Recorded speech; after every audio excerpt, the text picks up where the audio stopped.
Greetings. Welcome to the DeVita Private Society Studios. My name is Kenneth Scott, and today, September 10th, 2021, I'm going to present in this video a comprehensive overview related to or presenting the Proclamation of Peace and Sovereign Integrity, issued by Sovereign Proclamation and Decree by His Majesty David Joel of the House of Weems, formerly Weems spelled W-E-M-Y-S-S, from Scotland, and originally the ancient and original house of the House of David. David Joel today stands as the crown sovereign of the Kingdom of David. He proclaimed and instituted or reinstituted the kingdom on January 15th, 2011. Since that time, he has been building the Kingdom of David.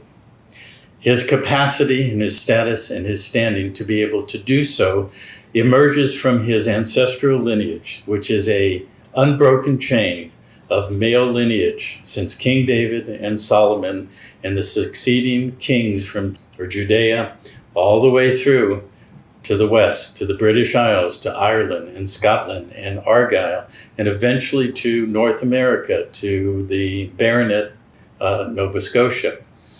I will explain that history briefly later in this video. My position is the office holder of an office called the Office of Protector and Advocate for the Ecclesia, for the living body, which is what an ecclesia is, of the DeVita Private Society.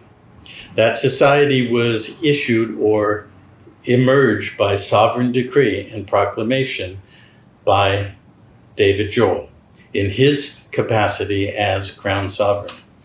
Now, all of this is presented on a website called proclamationofpeace.org. We have been working on this website for actually over a year. Our original goal was to have it ready to go to publish and engaged by the public earlier this year. I will explain some of that history, and I will go into the purpose and the function of the website, the details of the DeVita Society, the documents you will find on that website, and the historical foundation of history and law and money and banking and monetary issue, the current world system, and current events that have been unfolding for many years but have accelerated and become much more acute, as we all know, as we observe world events, especially in the last 12 to 18 months. That foundational knowledge and understanding is critical for all of you to have to understand what is the proclamation, what is the kingdom, is it this or is it that, which I'll explain as we go along. Exactly what is the authority and the capacity from which the kingdom and the proclamation of peace and sovereign integrity, what authority emerges from all of that. We refer to the website and the proclamation itself as POP, just for short, Proclamation of Peace. So in this video, if I refer to POP or POP, it's referring to the proclamation itself as well as the website. In order to understand all of this, we must lay a foundation of history and law and money and the other subjects. For those of you who have already read all of the text and the documents on the POP site, this video will help you fill in the pieces, or much better stated, to integrate them. If you have not read that website as of yet, please turn off this video and go and do that. Read it at least 2 times.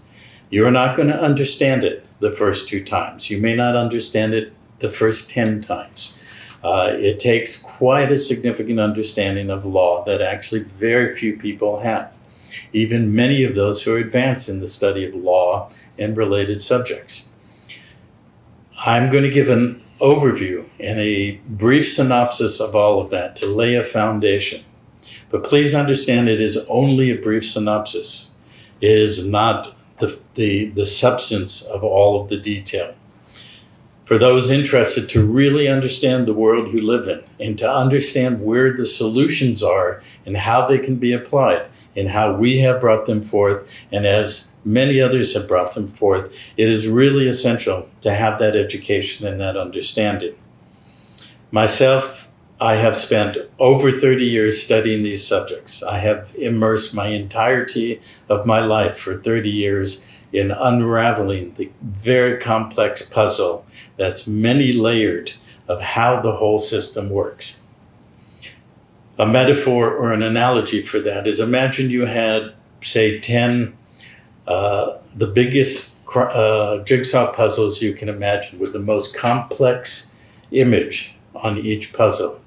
And imagine you took all 10 of those puzzles, they're all broken up into the individual pieces, and you threw them all together in the middle of the room on a big platter.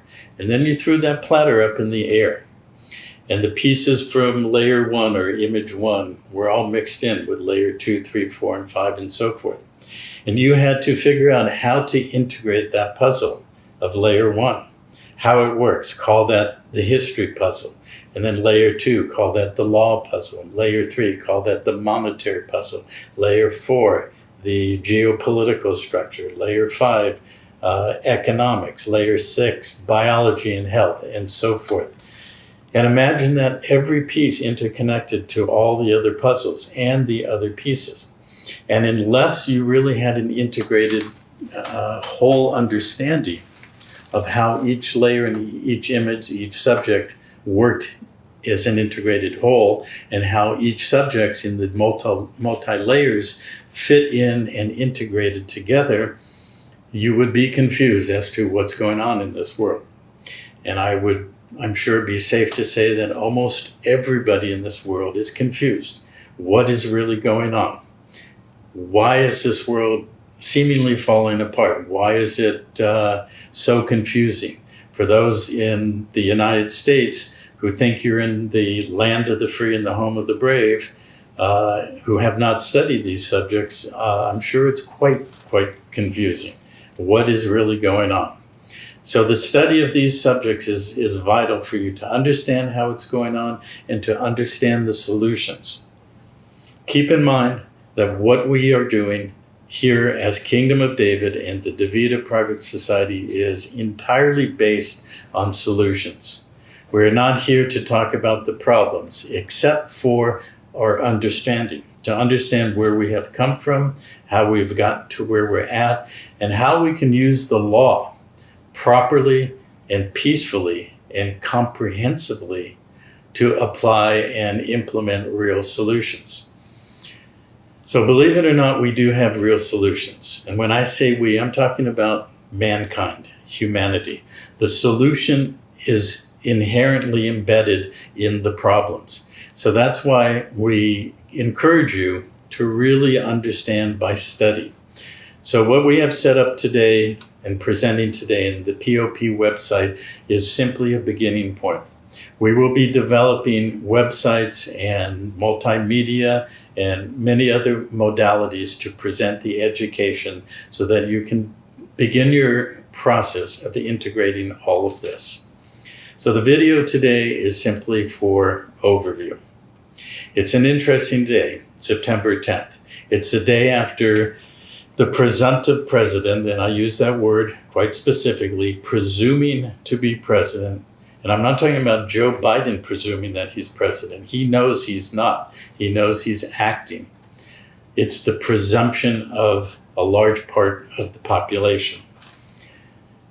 But be that as it may, the presumptive president announced yesterday that he has the authority and the power to issue an executive order to mandate that 100 million Americans who have not chosen to have a vaccine are going to be forced to take that so-called vaccine, that jab as it is called, or the injection that has many things in it, almost all of which have nothing to do with a presumptive virus or pandemic or anything else.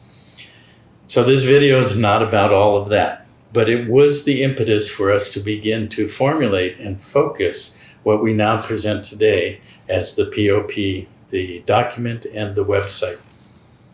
The document is called Proclamation of Peace for a very specific reason.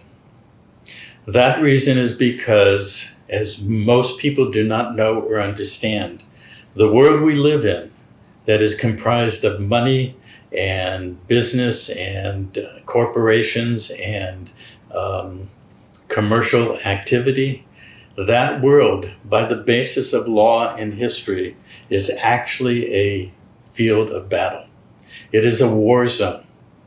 The system as you know it is actually in a state of declared war against the people of this world.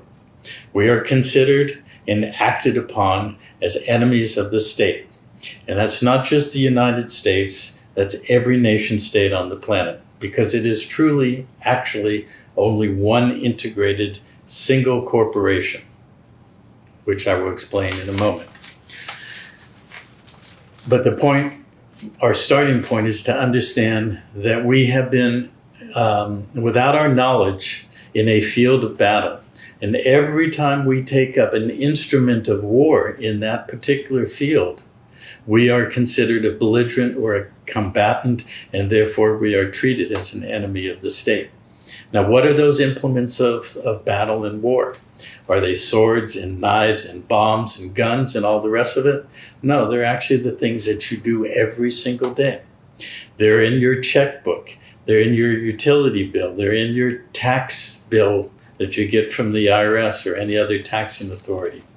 All of these are actually instruments of war. We don't understand that, and hence we are continually reaffirming that we're an enemy of the state and we must be treated as an enemy of the state within a containment field that's called the realm or the jurisdiction of commerce.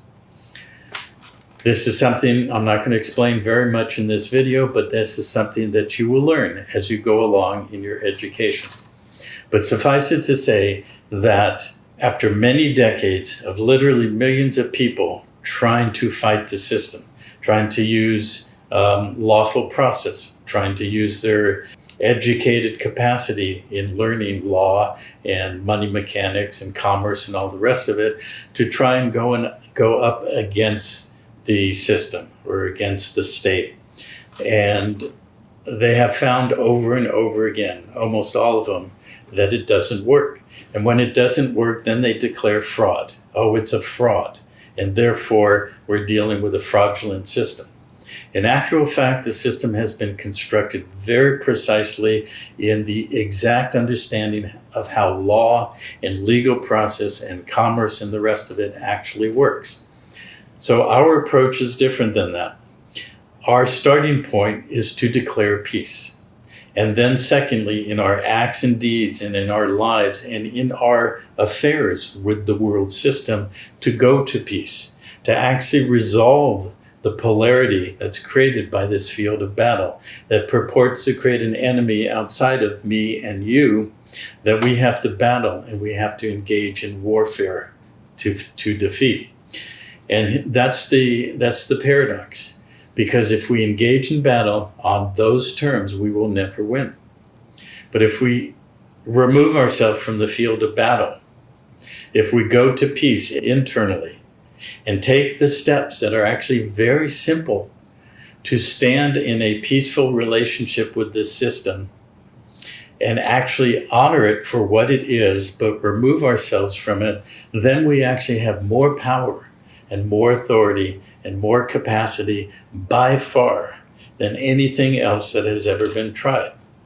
This is essentially what's meant by turning swords into plowshares. First, we must do it in ourselves. We must actually go to peace. And therefore, King David Joel, has, from his standing as the crown sovereign of the head of the house of David with that ancestral lineage and the reestablished or the reinstituted kingdom of David, he has a singular and absolute authority to proclaim and decree what he has done with this document. And he has proclaimed peace. So in effect, we now stand in peace in this world. It doesn't look that way right now, But to make it real requires the people to stand up. This is what the purpose of the POP, the proclamation itself, the website, the functions inside the website, and the things that we will do henceforward with all of this. This is the purpose of it. And this is the power of it. It is actually the way that the people will take the power in this world back unto themselves and take the capacity, or stand in the capacity, to transform our world. I'm absolutely sure of that. I know that to the fiber and core of my being, as do many others who have been studying this material together with us for many years now. Secondly, the proclamation is a proclamation of sovereign integrity. What does that mean? Well, let's start from the history. As I said, I've been doing this, studying law and working with many people for just a little bit over 30 years. So let's look at the history of that. It's variously called the law movement, the freedom movement, and the sovereignty movement. But when I went through the layers and the steps during the 1990s, the 2000s, and so forth, that was the goal. Everybody wanted to be a sovereign. In the United States and the United States of America, it's an established fact historically that sovereignty was vested in the people. So everybody thought, and many still think, that all they have to do is be a sovereign. But what they didn't understand is that they did not look at an underlying aspect of it, and that's called status. What is your status in relationship to what you want to achieve to, quote unquote, be sovereign? So about 10 to 12 years ago, I started working with the phrase status, standing, and capacity. I will explain those as we go along. But the key point is we don't need to be, quote unquote, a sovereign in terms of commercial reality or in terms of legal reality. In spiritual terms, and I'm saying that as a broad universal term, has nothing to do with faiths or paths or religions or beliefs or anything like that. It has to do with the fact that we are all an embodied spirit. We are here in a universe that has expressed itself from the spiritual to the physical, and we are essentially in an upside down, inside out, screwed up reality construct in the physical. We are entangled with so many entanglements of confusion and misdirection and lies and misinformation that we don't know which way is up or down. So my starting point is that for myself, I am a fully spiritual being who has progressively been coming into my physical body to integrate that spirit, to be whole in mind, body, spirit, and all the rest of it, including and most especially the heart. And so we are all, that's how I see everybody. We are all spiritual beings here in a physical reality. So in spiritual terms, we are in a creational field. That's what I call a universe. And this particular creational field has a principle, a foundational principle. And that foundational principle is that we are all endowed, vested with, call it gifted, with the quality of sovereign free will. That means it is our consent and our free will choice whether we go into a dysfunctional system that has no concern for our well-being and benefit, or if we choose to redirect our capacity, our ability to align with creation and with source and with whatever you wish to call it, whether you call it God or creator or source or universe or whatever. Those are just words in language that are very limited. So personally, I refer to it as prime source or even creator source. But more generically, we could call it creation. So creation expresses into different universes and brings forth a foundational principle in each creational field. In this one, we are expressing and we are hardwired with sovereign free will. When you understand how the history of law has been processed over hundreds and thousands of years, you will come to understand that we have all volunteered to align with a specific law form, what would be called a jurisdiction. It's done that way because it can't be done any other way. If we're all hardwired with sovereign free will, then we must give our free will choice to wherever we choose to manifest and express our life force and all the rest of it. So when you study law, as I have, you come to understand that there is actually no fraud in the way it's been constructed. It's diabolically constructed to make it absolutely confusing and for almost all beings on this planet, virtually impossible to see how that construction has been laid out. But they do follow the law. They follow universal law, they follow historical law, and then they've transmuted it or transformed it into legal law, which is really codes and statutes. I will explain that in a moment. The bottom line point about that is it's based on our consent. This is expressed in the most precise and universal way in the Declaration of Independence that was signed and issued on July 4th, 1776. It says it right there in the document, consent of the governed. So what you have to understand is the government you have today, whether it's the United States or the international governments, the banking systems, the BIS and the IMF and the World Bank and the United Nations and the World Court and all the rest of it, down to your domestic jurisdiction, the United States or Canada or Mexico and all the other nation states, every single one of them is established on your consent.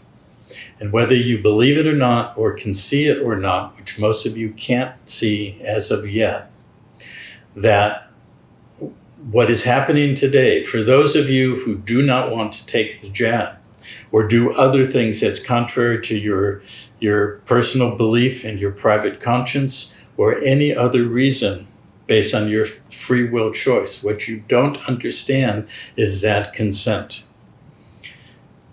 So what are we going to do about it? What's the solution? It's very simple. It's as simple as you can possibly guess. Withdraw your consent. Make it timely known by notice and legal and lawful process that you do not consent. Now the issue there is if we do it in ones and twos or tens and 20s, we will be walked over. And many people throw up their hands in futility and they say, well, look what's happening. It's a unstoppable machine. Now Biden has issued this thing, this mandate, 100 million who do not want to be vaccinated are going to be forced to be vaccinated. Today in Australia, they're using fascistic Gestapo military tactics to literally pull people from their houses and force their children into large stadiums and inject them with these so-called vaccinations. So you can see the tangible, palpable sense of futility and defeat that many people have. And many would say to me, well, you say that all we have to do is withdraw our consent. But that's not going to stop it. But it will. If thousands and hundreds of thousands and millions of people come together to do it at the same time. And the only way you can do that is if you have a proper lawful jurisdiction that sits on top of everything else that you see going on. And the people come together to become a unified field to enforce that mandate of non-consent. If we do it onesies and twosies, me or this guy or that lady sends it to the employer, to the government or whatever, it's not going to work. It doesn't have the power of the people. Imagine if millions of people could come together on the street of any given place and protest every single day unendingly. Well, that's the power of what we've created, because we don't have to go to the street. We can use the force and effect of law in the way we have constructed the POP documents and the site and the kingdom and the jurisdiction in a way that's exponentially way more powerful. Because the opposing side doesn't care if you go in the street, doesn't care if there's 1 million people. Do you see them stopping? They're not stopping. But if the people come together and stand on this position of non-consent, then it is going to cumulatively have an impact and a force to affect the change that we want. So this is the purpose of what we have created. This is why the proclamation is called for peace and sovereign integrity, because we all have sovereign integrity. We have sovereign free will. That's hardwired in your very existence, in all of this universe, and specifically in your current embodiment physically on this planet. So going back to the history that I mentioned of 30 years, those who were seeking sovereignty, or being a sovereign, I am a sovereign, going into court and declaring themselves a sovereign, you were being baited and switched upon because you were not a sovereign, because your status was everything but being a sovereign. And why is that? It's that little word called status. That word status is derived from Latin.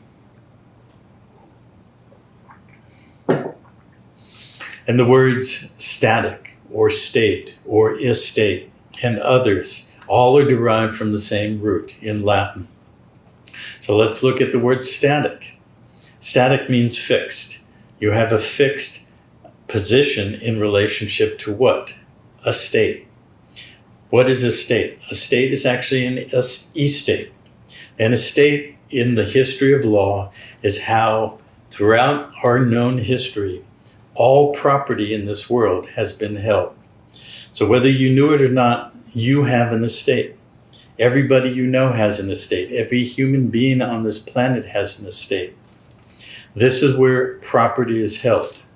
But there's two types of estate, which I'm not going to get into today because it's too much for this video. But suffice it to say that the estate you have is seriously impaired because of your status. The other estate is one in which what the system recognizes for the elite or the aristocracy or the landed gentry that they have standing on the land, which is a very key part of how law and jurisdiction operate. So what is your status? What is the status of your children, your parents, your friends, everybody? Whether you're in the United States or any other nation state in this world. Because all those nation states for the last 100 to 150 years have been constructed to be something called a corporation. They are not actually operating as a government anymore. They're operating as a corporation. And they're actually operating as a corporation in commerce, which is that field of battle. And that field of commerce is designed for one purpose. It is to bond the people, to put them into a state of perpetual debt, and to have the state that sits on top of them essentially control all the property and all of the value that all the people in this world have created for hundreds and really thousands of years. This has to do with something called equity. Not the equity you hear them talking about, because that's a false misleader. Equity is the real substance of creation. It's the substance of who we are when we create something. If I make a dinner for my friends and family, I've put my life force into it, and it has equity. The beneficiaries of that dinner are the people I invite to sit down to eat it. Essentially, I've created an estate. What's the property in the estate? The steak and potatoes and the salad and the vegetable and the dessert. That's the estate. That's the property. The beneficiaries are the people who will eat it. So we sit down at the table. There's equity on the table, and we all enjoy it. We enjoy the beneficial rights that we have inherently in the property of the estate, and we enjoy the equity or the interest in the equity that I, as the creator of that meal, have put into it. So imagine the whole world. We've been building this world for thousands of years, and it has the equity that by right actually belongs to all the people as the beneficiaries. There's only one problem: our consent to a system that has separated us from our life force and our creation and our property and our equity. And it's been done on a very specific, unfolding legal process over hundreds and thousands of years. And technically, it never did actually break universal law, because we allowed our will to be subjugated, to give our will to things or institutions outside of ourselves, and give them essentially permission by consent. That's why the Declaration of Independence says, by the consent of the governed. So we are the governed, and we have consented to it. Our status within that system of global corporations, all of which are constituted really as one corporation. Even though one corporation is called Australia, another is called Mexico, another is called South Africa or Nigeria, or whatever those names are, they're all corporations. And over the course of the 20th century, they were all put into a specific status, because a state can also have a status. It can be a sovereign nation state, or it can be a bankrupt. It's the same thing. I mean, the same thing as we, the people. We can be a sovereign, a being with sovereign integrity, or we can be a bankrupt. And when an entity, which includes an individual, is in bankrupt, they have no standing. You cannot state a claim. This is a fundamental in law. If you go into court, the first thing that they will say is, do you have standing to bring this claim? For those of you who watched last year, the beginning of this year, when Texas brought a suit to the Supreme Court that was challenging the election and the fraud of the election, what did the Supreme Court do? They rejected it because they said that Texas did not have standing to bring that claim. There's a lot of reasons why. It was actually technically a valid decision, but we won't go into that today. The point is whether you have standing to state a claim or not. If you're bankrupt, you have absolutely no standing to state a claim. So everything you think you're doing right now in terms of stopping Biden's executive order, or stopping governor's mandates, or anything else that you think you have the ability, even those in the United States who say you have constitutional rights or constitutionally protected rights, or anything, any variations on that, you don't, because you're a bankrupt. And in the system where bankruptcy exists, a bankrupt has no standing. They have no capacity to state any claim. That's why attorneys at law, who are bar attorneys, that comes out of the City of London, all attorneys on the planet, they take an oath to something called the Four Inns of Court and the Temple Bar, that were established over many, many hundreds of years in something called the City of London. And so all bar attorneys are set up, one, to take an oath to the bar, which is in the City of London. It's not in your country. It's not for your benefit. They are an officer of the court, and they are there to attorn you. Attorn means to turn you. They turn you from a living being to a dead fiction, and they bring you into this judicial body, which is a tribunal that's there to manage the bankruptcy of the global corporation. So all nation states, except for a few, were put into bankruptcy over the last 80 to 140 years. Eventually, after 1933, when the United States Corporation was put into bankruptcy, they were all progressively made as subdivisions under that master corporation, United States Inc.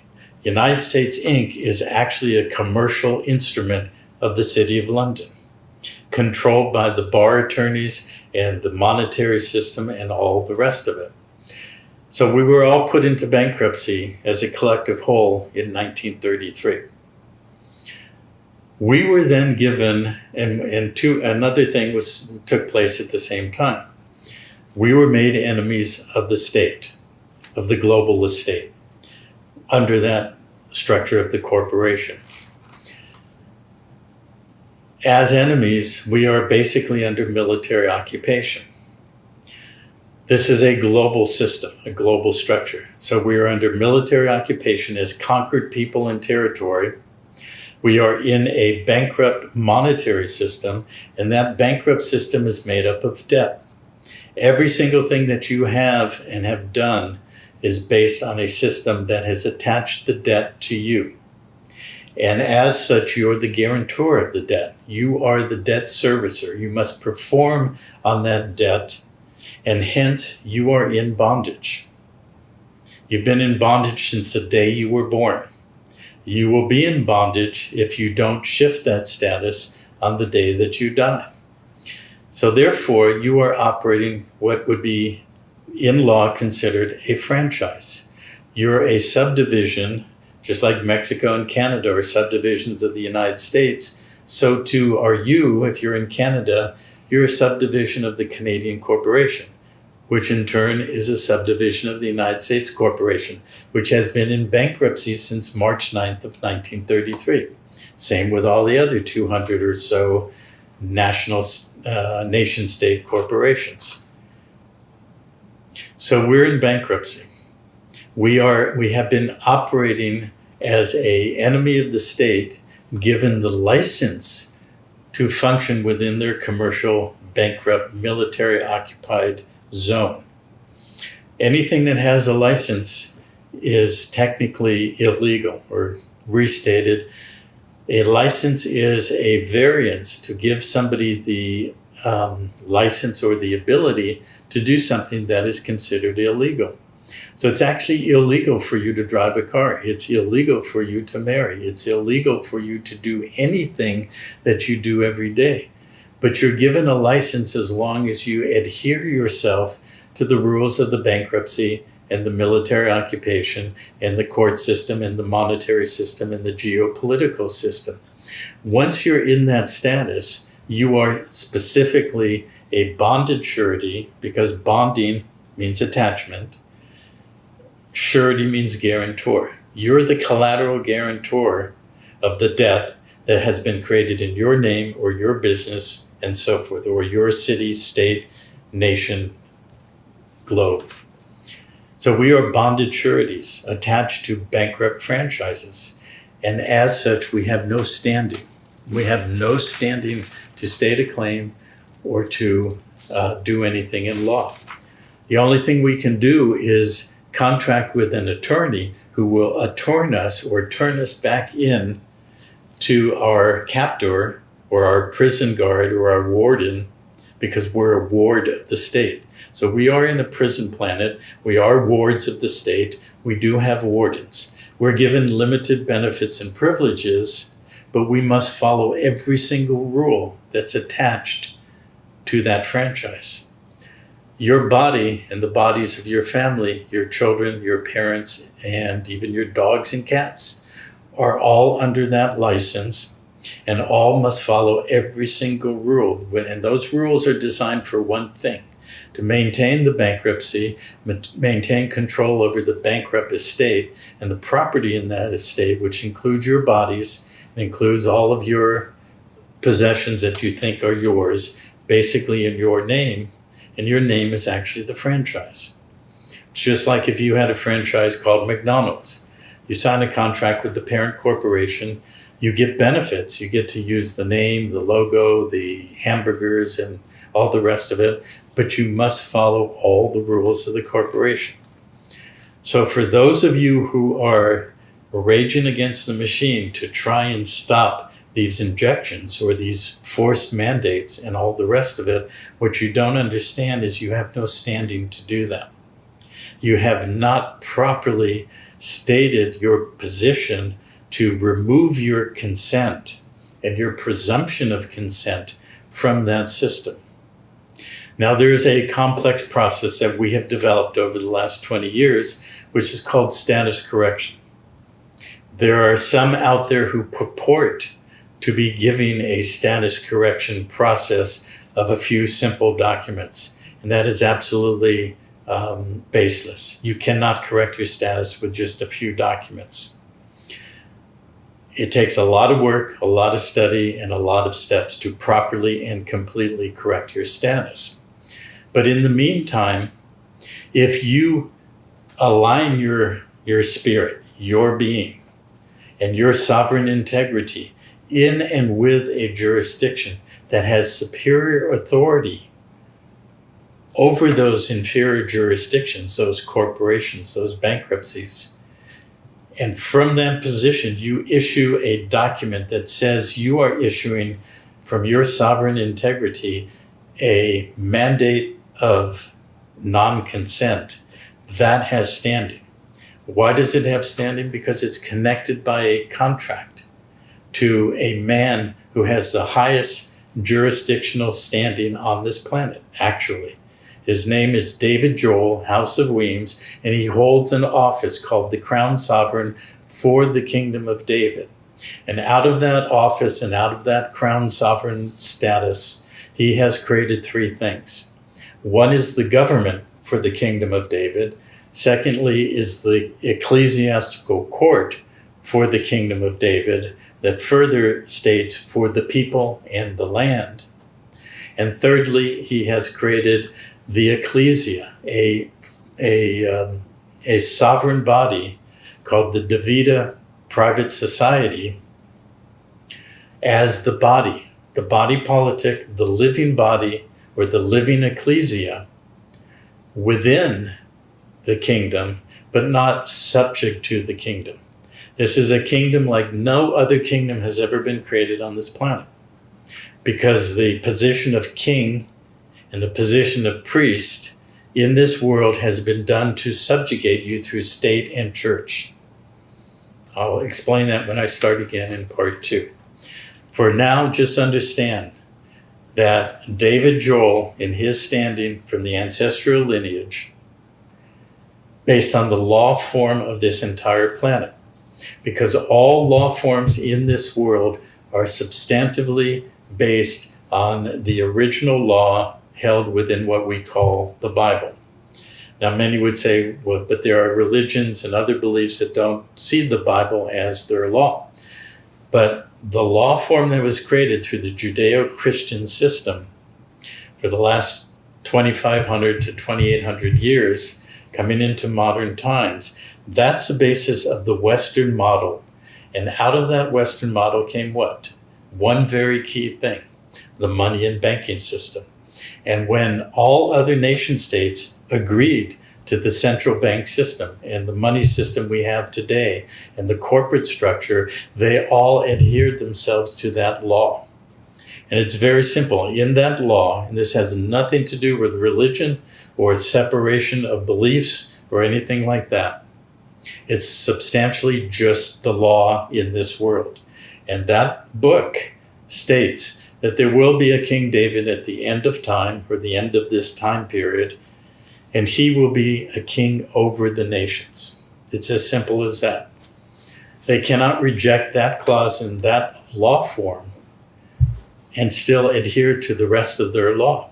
So all we're doing is using the law form on this planet as it was constructed to enslave us forever.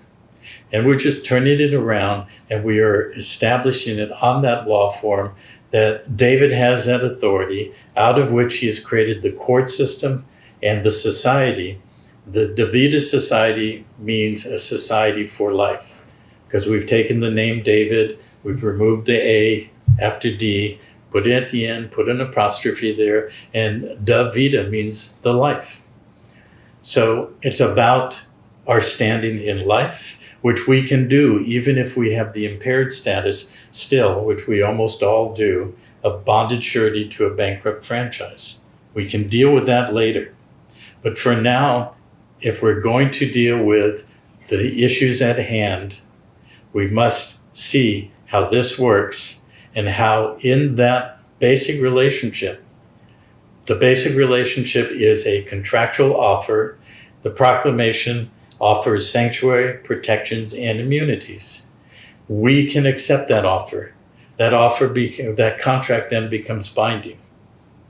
On the basis of that binding contract, we have standing within the kingdom of life, the kingdom of David. So I'll leave you with that for now for part 1, and I'll come back for part 2. Thank you.